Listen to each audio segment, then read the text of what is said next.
Hi dear, welcome to the Urdu 10th। तो आज हम लोग इस वीडियो में हम लोग क्या डिस्कस करेंगे। तो बोर्ड एग्जाम के जो इंपॉर्टेंट क्वेश्चंस है ना, उसके बारे में आज हम लोग डिस्कस करेंगे। क्योंकि मुझे हर वीडियो पे है ना अब ये कमेंट आ रहा था कि भैया कोई इंपॉर्टेंट क्वेश्चन की वीडियो लाओ। मुझे पर्सनली इंस्टाग्राम पे भी डीएम करके सब बोल रहे थे।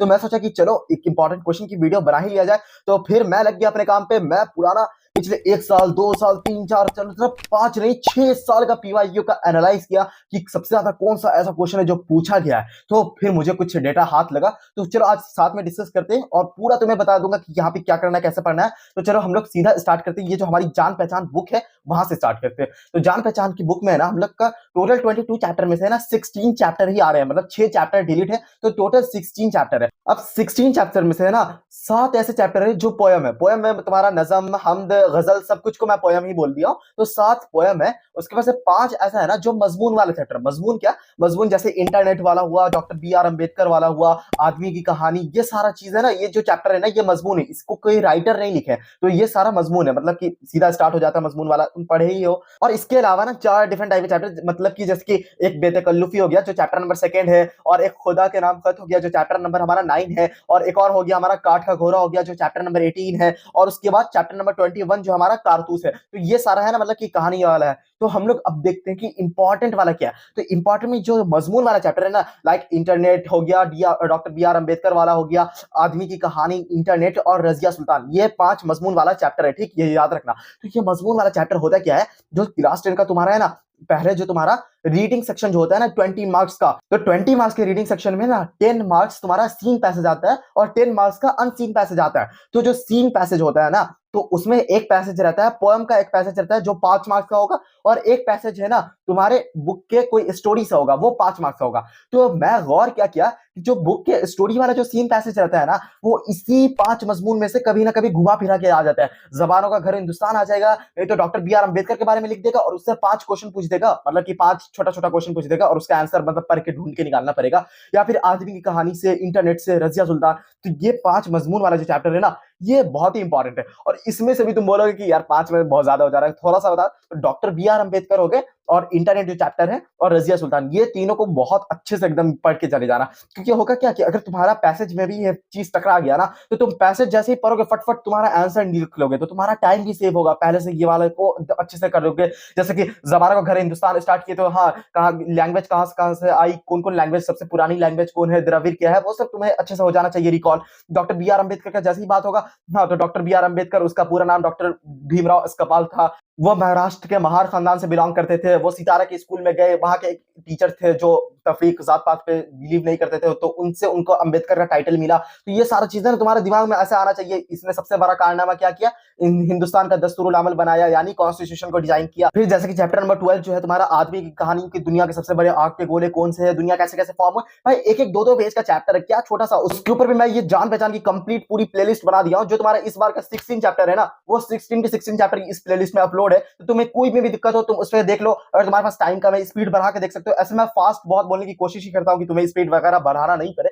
लेकिन तब भी। इसके बाद फिर इंटरनेट जो चैप्टर है ना, इसका जो क्वेश्चन आंसर होता है ना, जैसे कि मॉडेम हो क्या होता है, मवासलाती निजाम क्या होता है, उसका से ईमेल कैसे फंक्शन होता है, कैसे क्या होता है। तो इसका जो उर्दू में है ना, जैसे इंग्लिश वाले वर्ड को अगर तुम उर्दू में करोगे ना तो थोड़ा सा टफ हो जाता है। तो इसके जो वर्ड सब है ना, इसका लिख के भी प्रैक्टिस कर लेना कि कौन वर्ड, जैसे कि मवासलाती निजाम लिखाते कैसे हैं। इसका जैसे इंटरनेट का चैप्टर का है ना, जो क्वेश्चन आंसर है ना 8-9 क्वेश्चन है इसमें, और भर के क्वेश्चन है। तो क्वेश्चन आंसर इसका एकदम अच्छे से एक बार देख लेना, ठीक। और इसके बाद फिर एक और जो चैप्टर है रजिया सुल्तान। मेरे ख्याल से रजिया सुल्तान में तुम्हें ज्यादा दिक्कत नहीं आएगी, क्योंकि रजिया सुल्तान तुम्हें पता होगा, हाँ अल्तमश की बेटी थी, इसके भाई थे, और ये 3.5 साल हुकूमत की, ये कहा दिल्ली के तख्त पे बैठी। तो ऐसा करके तुम्हें रजिया सुल्तान ने कहा हाँ ऐसा था ऐसा था। जैसे अगर तुम्हारे एग्जाम में जैसे ये क्वेश्चन आए ना, तो कि तुम्हें पूरा एक एक चीज याद आने लगे, तो तुम एक बार वीडियो देख रहे होगे ना तो और जल्दी आ जाएगा। मतलब कि वीडियो है ना सबसे ज्यादा इफेक्टिव फॉर्म होता है कोई भी चीज को पढ़ने का। तो वीडियो पुराना वाले जरूर जाकर देख लेना, जो भी जिसमें सबसे ज्यादा डाउट हो। अब ये तो मजमून वाले इसकी बात हो गई ना। अब हम लोग कुछ इंपॉर्टेंट चैप्टर को शॉर्ट लिस्ट करते हैं। जैसे कि अब इंपॉर्टेंट क्वेश्चन को है ना शॉर्ट लिस्ट करना बहुत बड़ी बात हो जाएगी।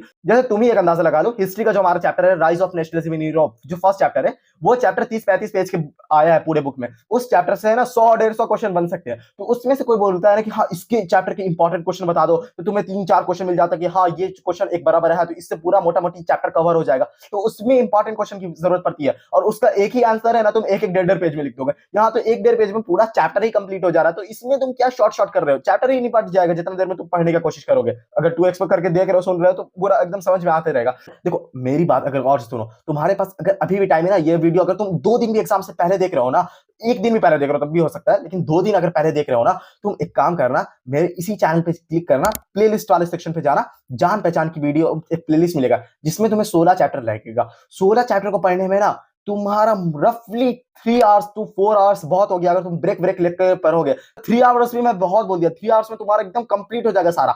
उसके बाद है ना, तुम एक काम करना, उसके बाद प्लेलिस्ट का एक और सेक्शन मिलेगा जहां पे मैं कंप्लीट उर्दू ग्रामर अपलोड किया हूं। इस वाला जो ग्रामर है ना, जितना इसमें ग्रामर अपलोड है ना, इसके बाहर का कहीं से तुम्हारे पास क्वेश्चन नहीं आएगा। पूरा एकदम यकीन मानो, इस वाली ग्रामर की प्लेलिस्ट में जाना, इसमें तुम्हें ना हर एक टॉपिक का अलग, जैसे कि फेल का अलग हो गया, इस्म का अलग, रमूज औकाफ अलग टॉपिक, हर का एक सेपरेट करके मैं वीडियो अपलोड कर दिया हूं।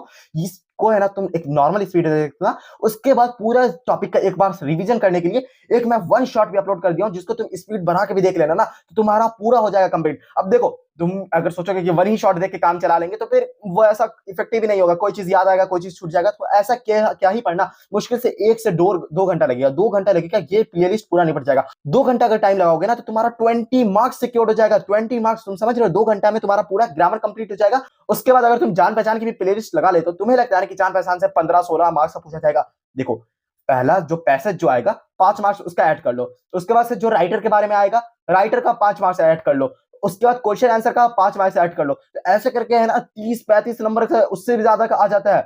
हर चीज को इंपॉर्टेंट देखते हुए चलना। इंपॉर्टेंट चैप्टर की बात करते हैं। इंपॉर्टेंट चैप्टर में ना, जो फर्स्ट चैप्टर जो हमारा हम्द लिखा हुआ था, हम्द पता है ना किसको बोलते हैं, जिस नज़्म में अल्लाह की तारीफ बयान की जाएगी उसे हम्द बोलते हैं, ठीक। सेकंड चैप्टर है बेतकल्लुफी। बेतकल्लुफी जो था ठेकरे वाला जो चैप्टर था, हाँ उसको ध्यान से देख लेना, बेतकल्लुफी। उसका चैप्टर नंबर 13 जो है, कोई उम्मीद बर नहीं आती, जो मिर्जा गालिब का जो गजल लिखा हुआ है, हाँ इस चैप्टर को अच्छे से पढ़ लेना। उसके बाद चैप्टर नंबर 14, और गजल जो पढ़ना ना, तो गजल का जो इसेंशियल कंपोनेंट होता है, लाइक मतला, मक्ता, रदीफ, काफिया, सनद, ये सब है ना अच्छे से तुम समझ लेना। इसके लिए मैं ये वाली वीडियो बना चुका हूं, ये कंप्लीट वीडियो है ना, देख लेना, क्योंकि इस टॉपिक में से ना क्वेश्चन आना ही आना है, कंफर्म आएगा। तुम्हारे सिलेबस में अगर गजल नज़म है ना, तो ये टॉपिक से क्वेश्चन आ ही जाता है। तो ये टॉपिक को एक बार अच्छे से पूरा पढ़ के जाना। उसके बाद चैप्टर नंबर 17 रजिया सुल्तान। देखो फिर से मैं बोल रहा हूँ, क्योंकि रजिया सुल्तान का चैप्टर है ना, मैं जो पीवाईक्यू एनालाइज किया ना, मतलब 6 में से 4 मरतबा मुझे रजिया सुल्तान का क्वेश्चन टकरा गया। तो रजिया सुल्तान बहुत ही इंपॉर्टेंट है। उसका चैप्टर नंबर जो 18 था ना, चंदू बंधु वाला, काठ का घोड़ा जो पूरा रुक गया था, जाम लग गया था, हाँ तो काठ का घोड़ा, ये चैप्टर बहुत इंपॉर्टेंट है। जिसमें तो तुम्हारा चैप्टर नंबर 14 जो इंटरनेट का है, और चैप्टर नंबर 17 जो तुम्हारा रजिया सुल्तान है, ये सुपर इंपॉर्टेंट हो जाता है। इसीलिए इस दोनों चैप्टर पे अच्छे से एकदम कमांड हासिल कर लेना। ये देखो, मैं इंपॉर्टेंट चैप्टर बताया, ये बात मैं तुम्हें पहले ही बोल दिया हूं कि हिस्ट्री में अगर इंपॉर्टेंट क्वेश्चन पूछा जाता है, तो उसमें 4-5 इंपॉर्टेंट क्वेश्चन बताया जाता है। इसमें एक-एक डेढ़ पेज में पूरा चैप्टर निपट जाता है। तो ऐसा ये कंफर्म नहीं है कि इसी में से आएगा ये आएगा, लेकिन जो पीवाईक्यू का मैं एनालाइज किया हूं, उस पे ये बात मैं बोल रहा हूं। तो इसीलिए इसमें मत रहना इस फराक में। अगर तुम्हारे पास टाइम है, तो प्लेलिस्ट स्टार्ट टू एंड तुम पूरा कंप्लीट कर ही लो। उसके बाद तुम्हारे पास आते हैं राइटर। तो राइटर में है ना, तुम्हारे पास जो 16 चैप्टर थे, 16 में से तो 5 मजमून वाले चैप्टर थे, तो तुम्हारे पास 11 राइटर बचे। तो 11 में से भी है ना सिर्फ 6 राइटर आ रहे हैं। तो तुम्हारे लिए अपने आप ऐसे इतना शॉर्ट लिस्ट हो गया। इस्माइल मेरठी हो गए, साहिल लुधियानवी, हबीब तनवीर, मुंशी प्रेमचंद, मिर्जा गालिब और रतन सिंह, ये 6 इंपॉर्टेंट राइटर है। यहाँ पे इसका डेट ऑफ बर्थ भी लिखा है, इसका स्क्रीनशॉट भी खींच लो, तुम्हें काम देगा। अब तुम सोचोगे नहीं यार 6 राइटर भी तो बहुत ज्यादा हो गया, कुछ 1-2 बता। तो 1-2 में है ना, तुम पहला मिर्जा गालिब के अच्छे से तैयारी कर लेना, और एक हबीब तनवीर के ऊपर अच्छे से तैयारी कर लेना। मैं मिर्जा गालिब, हबीब तनवीर और रतन सिंह, इस तीनों पे है ना एक कंप्लीट इनके बारे में सेपरेट वीडियो अपलोड कर दिया हूं, जिससे तुम्हारी बहुत ही ज्यादा हेल्प मिलेगी। अगर तुम चाहो तो उसकी भी प्लेलिस्ट अपलोड कर दिया हूं, प्लेलिस्ट सेक्शन में मेरे जाना ना, तुम्हें बहुत कुछ मिल जाएगा। और हाँ, एक इंपॉर्टेंट बात मैं तुम्हें बताता हूं, जैसे कि मैं उर्दू का ग्रामर पूरा कंप्लीट कराया ना, तो जो लोग भी उर्दू का ग्रामर की वीडियो देखे ना, तो वो लोग है ना, मुझे इंस्टाग्राम पे कुछ कमेंट्स आ रहे थे कि भैया उर्दू का ग्रामर बड़े अच्छे से समझ में आ गया, भैया इंग्लिश के ग्रामर में ना बहुत ज्यादा कंफ्यूजन है, भैया इंग्लिश के ग्रामर में टेंस हो गया, मॉडल्स हो गया, डिटरमिनर्स, इस सब में बहुत ही ज्यादा कंफ्यूजन आ रहा है कि रिपोर्टेड स्पीच क्या करे, कैसे करे। तो इसके लिए प्लीज अगर आपसे एक वीडियो बन सके तो प्लीज बना दो। तो मैं कोशिश किया, तो मैं सोचा कि चलो एक इस सब के बारे में भी वीडियो बना दी जाएगी। तो बहुत ही जल्द इंग्लिश की भी वीडियो आने वाली है, तो सब्सक्राइब कर लेना चैनल को, और अपने उस फ्रेंड के साथ जरूर शेयर कर देना उसे, कि जो लोग उर्दू नहीं है, इंग्लिश है जिनका, उनके साथ भी शेयर कर देना। तो इसके साथ मैं तुम्हें बता ही दिया कि जान पहचान बुक का कैसे कैसे करना है, राइटर के बारे में बता ही दिया, उर्दू ग्रामर कैसे कंप्लीट करना है वो तो बता ही दिया। उसके बाद सीन अनसीन पैसेज, लेटर और खत कैसे लिखते हैं, लेटर और खत की मैं अलग अलग से वीडियो बना दिया हूँ कि लेटर का कैसा फॉर्मेट होता है और जो एप्लीकेशन का कैसा फॉर्मेट होता है, यानी दरख्वास्त का और खत का कैसा कैसा फॉर्मेट होता है, वो वीडियो मैं अपलोड कर ही दिया हूँ इसी चैनल पे, तुम्हें डिस्क्रिप्शन में सबकी लिंक मिल जाएगी, ठीक। तो वो अपलोड कर ही दिया हूँ। उसके बाद से सीन पैसेज अनसीन पैसेज को कैसे कैसे फाइंड करते हैं, इसके लिए सैंपल पेपर की डिस्कशन में मैं सब कुछ अच्छे से बता दिया था। मतलब उर्दू के एग्जाम का है ना, जितना चीज हो सकता है ना, मैं सारा कुछ यहाँ पे तुम्हारे लिए इस चैनल पे अपलोड कर दिया हूँ, तो तुम्हें बहुत ही ज्यादा हेल्प मिलेगी। इस वीडियो से भी तुम्हारी कुछ ना कुछ जरूर हेल्प मिली होगी। इस वीडियो को अपने फ्रेंड के साथ जरूर शेयर कर देना। फिर इसी के साथ मिलते हैं फिर किसी अच्छी सी वीडियो में। टाटा बाय बाय, अल्लाह हाफिज।